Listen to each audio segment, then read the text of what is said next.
Assalamualaikum warahmatullahi wabarakatuh.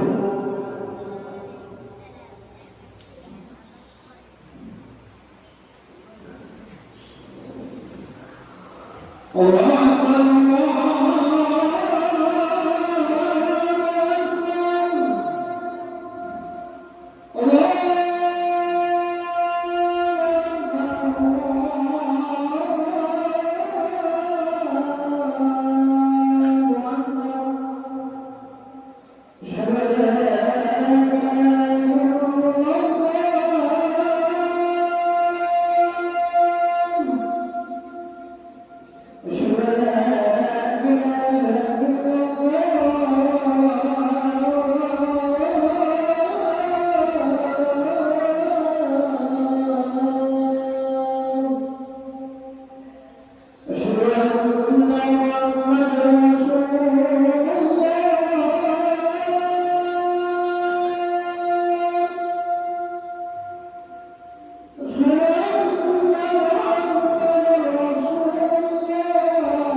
Alhamdulillahilladzi arsala rasulahu liyukhrijan nasa minal dhulumati ilan nur wa liyahdiyahum ila siratil azizil hakim siratilladzi lahu ma fis samawati wa ma fil ardh asyhadu an la ilaha illallah wahdahu la syarika lahu وأشهد أن سيدنا محمدا عبده ورسوله لا نبي بعده اللهم صل وسلم وبارك وكرم على هذا النبي الكريم سيدنا وحبيبنا وشفيعنا وقرة أعيننا سيدنا ومولانا محمد وعلى آله وأصحابه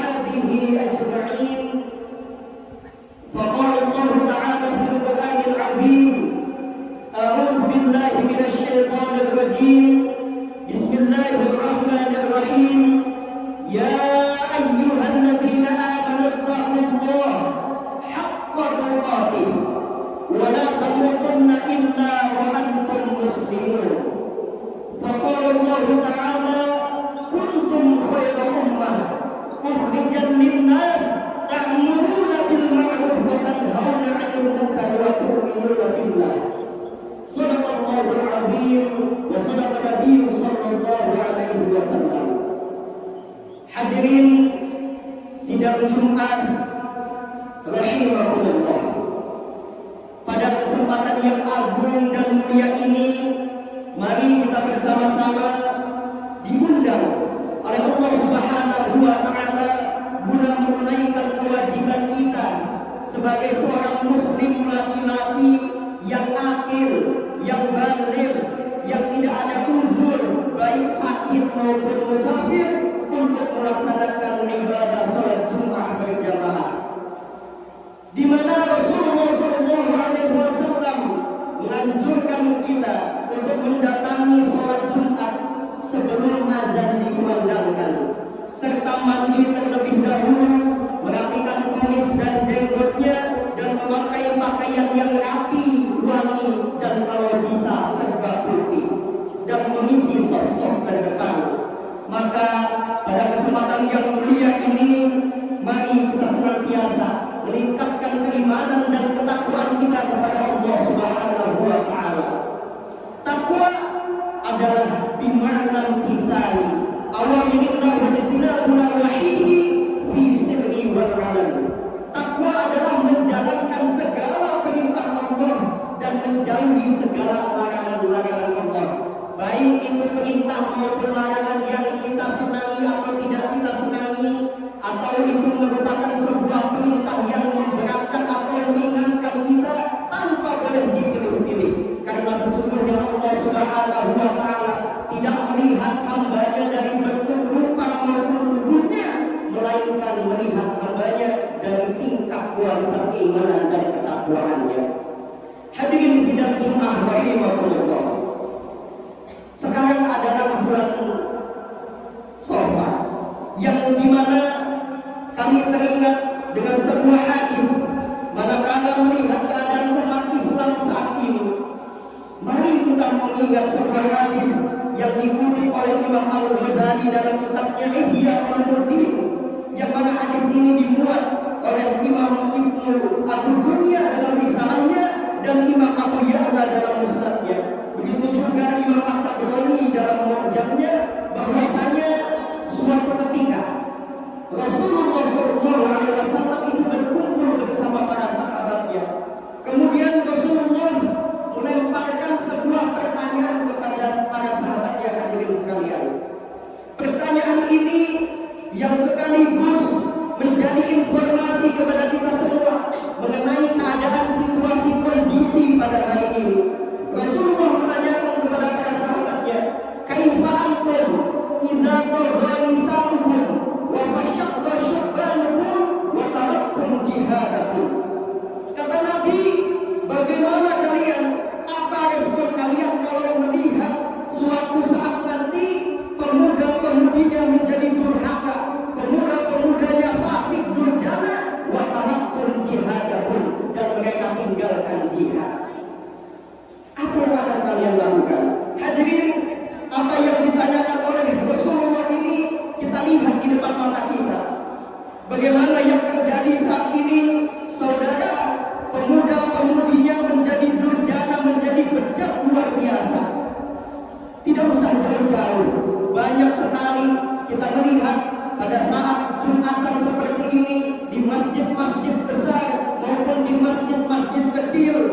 Na'am, walladzi nafsi biyadihi wa asyaddu minhu syai'un, kata Rasulullah. Ya, itu akan terjadi, bahkan yang lebih parah daripada itu akan terjadi. Kehadirin jamaah salat Jumat rahimahullah. Heran para sahabat, para hadirin sekalian. Wa ma asyaddu minhu ya Rasulullah. Apa yang lebih parah daripada itu ya Rasulullah? Apa kata Nabi sallallahu alaihi wasallam? Kaifa antum idza ta'muru bil ma'ruf wa lam tanhauna 'anil munkar, kata Rasulullah. Bagaimana kalau kalian nanti melihat suatu zaman lam ta'muru bil ma'ruf wa lam tanhauna 'anil munkar, kalian tidak lagi melakukan sebuah amal ma'ruf nahi munkar, kebatilan dibiarkan terjadi di mana-mana merajalela, kemaksiatan dibiarkan di mana-mana, diam, tidak ada yang menegur, bahkan sebaliknya orang-orang berusaha menyerukan kebatilan, menyerukan yang munkar, mencegah kepada yang ma'ruf, menyerukan kepada yang munkar. Ini yang terjadi di zaman sekarang ini. Bahkan orang saling bermusuh-musuhan, saling mencaci maki, saling menghina, bahkan saling membunuh. Ini ironi, ini kejadian, ini peristiwa yang sangat disayangkan oleh Rasulullah SAW. Maka ya Rasulullah, apakah yang seperti itu akan terjadi ya Rasulullah? Hadirin, apa jawab Nabi SAW? Na'am, walladzi nafsi biyadihi wa asyaddu minhu syai'un. Demi Allah yang jiwaku ada di dalam genggamannya, yang seperti itu akan terjadi, bahkan yang lebih dahsyat pun akan terjadi, kata Rasulullah. Heran, makin heran para sahabat tadi yang sekalian. Wa ma asyaddu minhu ya Rasulullah. Para sahabat makin heran, apalagi yang lebih parah daripada itu ya Rasulullah. Tadi sudah para pemuda-pemudinya durjana, bejat, durhaka, jihad ditinggalkan, amar ma'ruf ditinggalkan, yang nahi munkar justru diserukan. Apalagi yang terjadi ya Rasulullah? Apa kata Nabi sallallahu alaihi wasallam? Kaifa antum idza ra'aytumul ma'rufa munkaran wal ma'rufa wal munkara ma'rufa.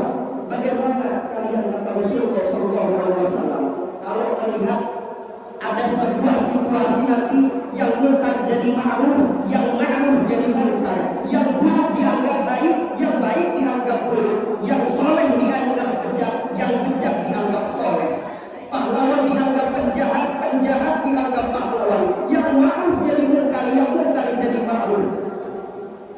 Hadirin jamaah sekalian, kita melihat di dunia saat ini, kalau ada perempuan yang mempertontonkan aurat dibilang gaya hidup, tapi giliran perempuan memakai cadar dituduh teroris, LGBT dibilang hak asasi, bahkan yang menolak LGBT dibilang diskriminatif, tidak menghargai hak asasi manusia, melanggar HAM dan lain sebagainya. Kita hidup di zaman yang ma'ruf jadi munkar, yang munkar jadi ma'ruf. Giliran ada ustaz, ada kiai, ada habib tegas menyampaikan yang hak itu hak, yang batil itu batil, dibilang radikal, dibilang intoleran, dihalang-halangi dakwahnya. Giliran ada yang liberal menyebarkan kesesatan, apa yang dilakukan? Diberikan panggung, disebut intelektual, disebut pahlawan, disebut kebebasan hidup, kebebasan berpendapat. Masya Allah, terjadi yang disampaikan oleh Rasulullah SAW. Kaifa antum idza ra'aytumul ma'rufa munkaran wal munkara ma'rufa. Bagaimana kalian, kata Rasulullah, kalau melihat yang ma'ruf jadi munkar, yang munkar jadi ma'ruf? Kemudian para sahabat menanyakan lagi, maka ibu ya Rasulullah, apakah yang seperti itu akan terjadi ya Rasulullah? Makin heran para sahabat, apalagi yang lebih parah daripada itu? Apa kata Nabi? Jawab Nabi, na'am, walladzi nafsi biyadihi wa asyaddu minhu syai'un. Demi zat yang aku ada di dalam genggamannya, yang lebih parah daripada itu, bahkan Anda para sahabat-sahabatku sekalian. Wa asyaddu minhu syai'un, yang lebih parah, yang lebih bejat apa ya Rasulullah? Kemudian saudara-saudara sekalian, Rasulullah SAW menjawab, kaifa antum idza amartum bi munkar wa nahaytum bi ma'ruf. Bagaimana kalian kalau memerintahkan kepada kemungkaran dan mencegah daripada yang ma'ruf? Di mana ada datang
terjadi. Bihalaftu, aku bersumpah kata Allah Subhanahu wa Ta'ala, aku bersumpah dengan zat la utihanna lahum fitnah, dan aku berikan kepada hamba-hamba itu fitnah. Kalau fitnah itu sudah datang dan datangnya dari Allah Subhanahu wa Ta'ala, yasiru alimu fiha aidan, orang-orang yang lembut, yang bijak, para ulama, para orang-orang bijak, para sesepuh, yasiru alimu fiha aidan, mereka jadi bingung, umat ini mau diapakan lagi, bagaimana lagi cara membenahi umat, bagaimana lagi cara membetulkan umat, bagaimana cara memberikan umat. Yang di situ hadirin sekalian, kalau fitnah tersebut sudah terjadi, mengerikan sekali. Dalam hadis lain Rasulullah SAW mengatakan, badiru bil a'mal difatta ketika al-lail nuhli. Segeralah bertaubat, segeralah beramal, segeralah berbuat fitnah dan kapital lain muslim sebelum datang fitnah. Kalau fitnah sudah datang, maka semuanya akan gelap gulita seperti malam di tengah hari. Orang-orang akan bingung hadirin sekalian, mana yang halal, mana yang haram, mana yang hak, mana yang batil. Umat bingung harus dibawa kemana? Badiru bil amal, segera beramal, karena kalau fitnah sudah terjadi, maka seseorang akan merasakan sebuah gelap gulita yang betul-betul gelap. Seseorang tadinya masih mukmin, sorenya berubah menjadi kafir. Saudara sekalian, al-yumsi mu'minan wa yusbihu kafiran. Sorenya masih mukmin, paginya sudah kafir. Na'udzubillahi min dzalik. Maka oleh karena itu hadirin sekalian, kalau tadi pertanyaan Rasulullah SAW dilontarkan kepada para sahabat, maka kaifa antum, maka sudah sepantasnya pertanyaan-pertanyaan tersebut dilontarkan kepada kita semua. Apa yang akan kita lakukan? Maka sekarang sudah selayaknya kita menjadi umat muslim untuk bersikap. Kaifa antum ila ayyuhal ulama, kaifa antum ayyuhal ulama, kaifa antum ayyuhal talabul ilm. Apa yang akan kita lakukan sebagai umat muslim? Bagaimana sikap kita sebagai umat Nabi Muhammad? Apa yang akan kita lakukan? Dan yang mestinya harus kita pikirkan lagi, bagaimana saudara-saudara kita nanti menjawab pertanyaan ini di depan Rasulullah SAW. Kanfa'antum, bagaimana kalian? Apa yang akan kalian lakukan ketika agama dirusak, ketika akidah dirusak, ketika para ulama dizalimi, ketika al-Quran dizalimi? Apa yang akan kalian lakukan? Apa andil kalian ketika masih di dunia? Akan dipertanyakan itu semua kepada kita semua, dan kita nanti akan menjawab apa itu tergantung daripada amal perbuatan kita sekalian. Sudahkah kita mencegah daripada yang mungkar? Sudahkah kita menganjurkan kepada yang ma'ruf? Inilah tugas kita bersama. Oleh karena itu hadirin sekalian, mari kita bersama-sama, kalau kita perhatikan hadis tadi, hadirin, sebagai sumber fitnah itu berpusat pada satu titik. Apa titiknya? Ditinggalkannya amal ma'ruf nahi munkar. Yang ma'ruf jadi munkar, yang munkar jadi ma'ruf. Diajak kepada kemungkaran, dicegah daripada kema'rufan. Kenapa? Karena tidak ada lagi yang amal ma'ruf nahi munkar, sehingga berubah semuanya menjadi sebuah kejelekan-kejelekan yang akan membinasakan kita semua. Maka ayo ambil peran masing-masing. Amal ma'ruf nahi munkar bukan kewajiban ormas tertentu, bukan kewajiban satu orang tertentu, ulama tertentu, tapi selama kita menjadi umat Nabi Muhammad, selama kita masih Islam, maka itu sudah menjadi kewajiban kita semua untuk mempertahankan, untuk membela, untuk meningkatkan kualitas iman dan ketakwaan kita kepada Allah Subhanahu wa Ta'ala sesuai kemampuan kita masing-masing. Jangan sampai kita berpihak pada kezaliman, berpihak pada kemungkaran. Hadirin sekalian, kita bersyukur hari ini dapat melaksanakan sholat Jumat berjamaah. Betapa banyak saudara-saudara kita, terutama di daerah, di negara Palestina, yang kalau di sana mau melakukan ibadah secara sembunyi-sembunyi, yang ingin berzakat, yang ingin menunaikan sholat, yang ingin berzikir, yang ingin melakukan ibadah-ibadah lainnya, mereka sembunyi-sembunyi. Mereka sembunyi dengan mematikan lampu di tengah malam, dengan pergi ke tengah hutan, dengan pergi kepada pasir yang gelap, hanya untuk beribadah kepada Allah. Karena apa? Kalau mereka melakukan ibadah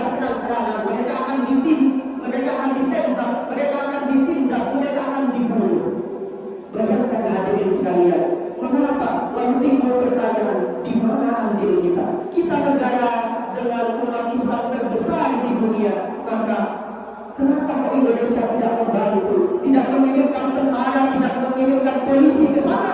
Dikarenakan ada hubungan-hubungan diplomasi, ada hubungan-hubungan internasional yang dijaga, yang apabila itu dilanggar nanti akan mengakibatkan Indonesia yang terkena senjatanya sendiri. Maka sekarang tugas kita tidak perlu perang ke sana, tidak perlu untuk berangkat jihad ke sana, tidak perlu untuk membantu secara fisik ke sana, karena memang kita tidak punya kemampuan. Maka yang kita lakukan sekarang adalah berdoa kepada mereka semua. Mudah-mudahan para mujahid, para syuhada diberikan tempat yang terbaik di sisi Allah Subhanahu wa Ta'ala, dan pada saat nanti ketika mereka menghadap Allah, orang-orang Indonesia yang paling banyak disebut namanya untuk mereka panik ke dalam surga menemani mereka, karena kita telah mendoakannya sehingga nama-nama kita dipanggil oleh mereka menjadi ahlul surga. Bayangkan hadirin sekalian, beberapa waktu lalu kita melihat video seorang anak kecil yang berumur 3 tahun, kepalanya bolong, otaknya sudah tidak ada, tempurung kepalanya sudah tidak ada, dibom, disiksa, dicungkil matanya, dipotong kakinya, kemudian dijual, bahkan ada yang diberikan ke hewan. Sekeji itu, senajis itu yang dilakukan oleh para Zionis, yang dilakukan oleh para Israel. Maka kita sangat menyayangkan, kita sangat prihatin di saat yang sama ternyata ada seorang ulama, ada seorang tokoh-tokoh Islam, ada seorang tokoh yang berpengaruh di Indonesia, 5 orang yang justru di tengah kekejaman para Zionis Israel yang melakukan sebuah kekejaman yang sangat luar biasa, justru berfoto dengan Presiden Israel, berfoto dengan para pimpinan-pimpinan Israel dengan wajah yang tersenyum, dengan wajah yang gembira, bangga mereka bertemu dengan Presiden Israel. Mengatasnamakan Indonesia, mengatasnamakan umat Islam. Ini yang membuat sakit hati umat Islam. Dari dalam tubuh umat Islam sendiri ternyata kita tidak bersatu dan dihancurkan justru oleh orang-orang Islam itu sendiri. Maka sudah selayaknya kita sebagai orang-orang Muslim tanamkan dalam diri kita, apapun keadaan kita, mau berapapun mahar yang ditawarkan, mau berapapun uang yang ditawarkan, mau berapapun kekayaan yang ditawarkan oleh para orang-orang yang berusaha mengkhianati perjuangan kita, tetap tanamkan di dalam hati, jangan sampai itu semua meracuni otak-otak kita. Karena apabila sudah teracuni, maka kasusnya akan sama seperti para tokoh-tokoh yang berdima itu datang ke Israel, berfoto bergandengan tangan, seolah-olah ada kerjasama yang saling menguntungkan, padahal justru menyakiti hati umat Islam. Hadirin sekalian, mudah-mudahan umat Islam yang ada di Indonesia dan di Palestina serta yang ada di seluruh dunia senantiasa ke depan segera mendapatkan kemerdekaan, mendapatkan sebuah keadilan, sehingga jayalah umat Islam menjadi umat yang terdepan, menjadi umat yang senantiasa memberikan rahmatan lil alamin. Amin amin ya rabbal alamin. Barakallahu li wa lakum fil Qur'anil azim wa nafa'ani wa iyyakum bima fihi min al-ayati wa dhikril hakim. Wa taqabbal minni wa minkum tilawatahu innahu huwal ghafurur rahim.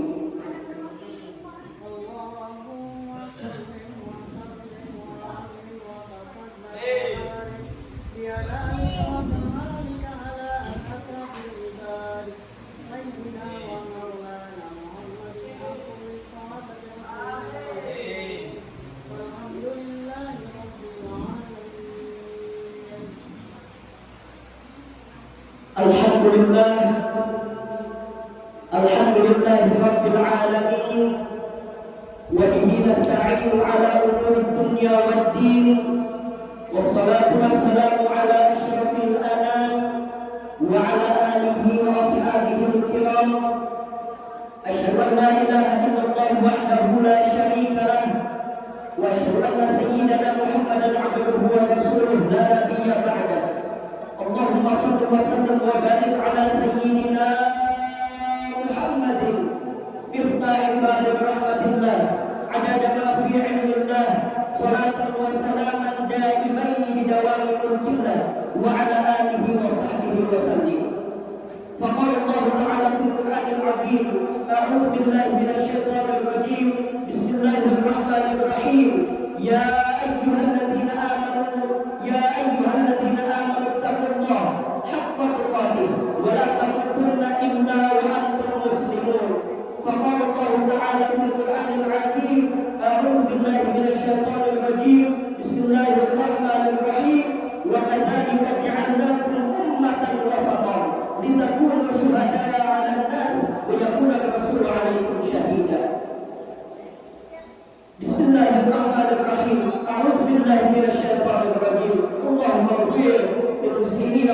والمسلمات والمؤمنين والمؤمنات الأحياء منهم والأموات إنك سميع قريب مجيب الدعوات ويا قاضي الحاجات اللهم يا غني يا حميد يا مقدر يا معين يا رحيم يا ودود أغننا بحلالك عن حرامك وبطاعتك عن معصيتك وبفضلك عما سواك ربنا آتنا في الدنيا حسنة وفي الآخرة حسنة وقنا عذاب النار وصلى الله على سيدنا محمد النبي الأمي وعلى آله وصحبه وبارك وسلم سبحان ربك رب العزة عما يصفون وسلام على المرسلين والحمد لله رب العالمين عباد الله إن الله يأمر بالعدل والإحسان وإيتاء ذي القربى وينهى عن الفحشاء والمنكر والبغي يعظكم لعلكم تذكرون أقيموا الصلاة